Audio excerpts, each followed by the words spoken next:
In a significant move that has raised alarms in the cybersecurity community, the U.S. Cybersecurity and Infrastructure Security Agency, CISA, has recently included a critical security vulnerability affecting TP-Link's TLWA855RE Wi-Fi Ranger extender in its known exploited vulnerabilities, KEV catalog.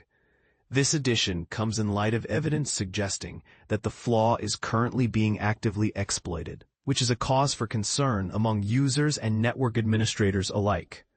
The vulnerability, identified as CVE 2020-24363, carries a high Common Vulnerability Scoring System, CVSS, score of 8.8, indicating its severity.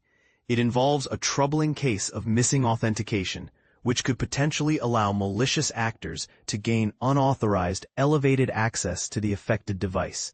CISA elaborated on the issue, stating this vulnerability could allow an unauthenticated attacker on the same network to submit a TDDP reset post request for a factory reset and reboot. This would enable the attacker to gain improper access control by setting a new administrative password. For those concerned about the implications of this vulnerability, it's worth noting that a fix was released in firmware version TLWA855RE v520731. However, users should be aware that this particular product has reached its end-of-life EOL status, which means it is unlikely to receive any further patches or updates. Therefore, for optimal security, it is highly recommended that users consider upgrading to a newer model of Wi-Fi range extender. Interestingly, CISA has not disclosed specific details regarding how this vulnerability is being exploited in real-world scenarios, who the attackers are, or the extent of these attacks.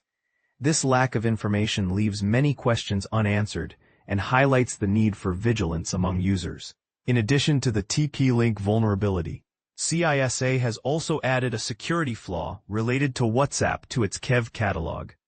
This flaw, designated as CVE 2025-55177 and rated with a CVSS score of 5.4, has been linked to a sophisticated spyware campaign. This campaign reportedly exploits the WhatsApp vulnerability in conjunction with another flaw found in Apple's iOS, iPadOS, and macOS systems, CVE 2025-43300, which has a higher CVSS score of 8.8. While the specifics of the targeted individuals and the commercial spyware vendor behind these attacks remain largely unknown, WhatsApp has informed the Hacker News that it issued in-app threat notifications to fewer than 200 users who may have been affected by this campaign.